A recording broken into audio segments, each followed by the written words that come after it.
Hei ja tervetuloa tähän videoon. Olen Utu Taival ja toivotan teille oikein lämmintä aseksuaaliviikkoa.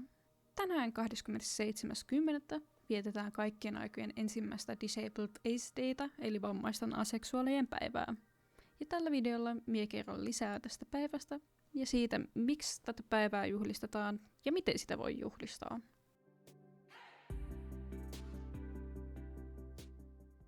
Vammaisten aseksuaalien päivää vietetään tänä vuonna ensimmäistä kertaa, ja sen on tietääkseni aloittanut The Ace Couple-nimisen podcastin pitäjät.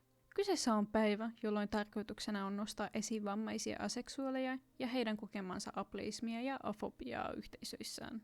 Valitettavasti monet aseksuaalit ympäri maailman ovat kertoneet kohdanneensa afobiaa vammaisyhteisöissä, mutta myös monet vammaiset aseksuaalit kohtaavat jatkuvasti ableismia aseksuaaliyhteisöissä. Tämän päivän tarkoituksena onkin pyrkiä puuttumaan näihin ilmiöihin jakamalla tietoa ja mahdollistamalla myös sen, että vammaiset aseksuaalit voivat kertoa omista kokemuksistaan ableismiin ja afobiaan liittyen.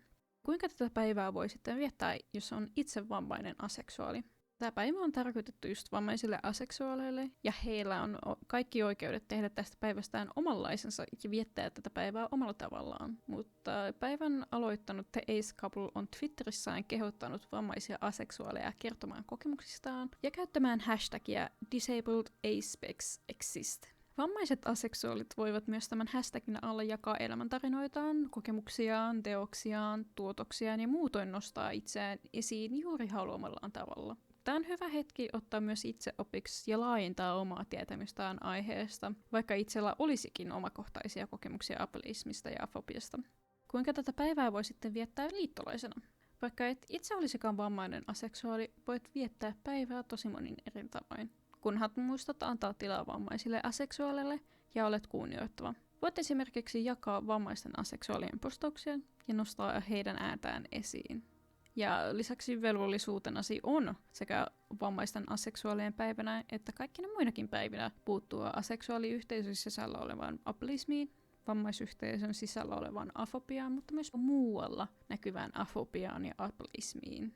Tärkeää on kuunnella vammaisia aseksuaaleja ja ottaa heiltä opiksi. Ja tärkeää on ottaa asioista selvää, oppia, mutta myös tukea vammaisia aseksuaaleja. Ja on myös tärkeää se, että vammaisia aseksuaaleja ei jätetä yksin tämän kaiken kanssa, vaan myös vammattomat ja alloseksuaalit ja vammattomat aseksuaalit tai vammaiset alloseksuaalit ottavat koppia tähän vaikuttamistyöhön ja puuttuvat näihin epäkohtiin myös itsekin.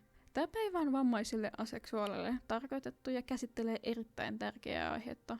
Ja on myös oleellista muistaa se, että vaikka itse kuuluisi johonkin vähemmistöön, se ei koskaan anna vapaa-lippua olla reflektoimatta omia asenteitaan tai mielipiteitä, eikä anna myöskään oikeutta kohdella muita vähemmistöjä huonosti. Meidän on tärkeää pitää yhtä ja nostaa toisiamme.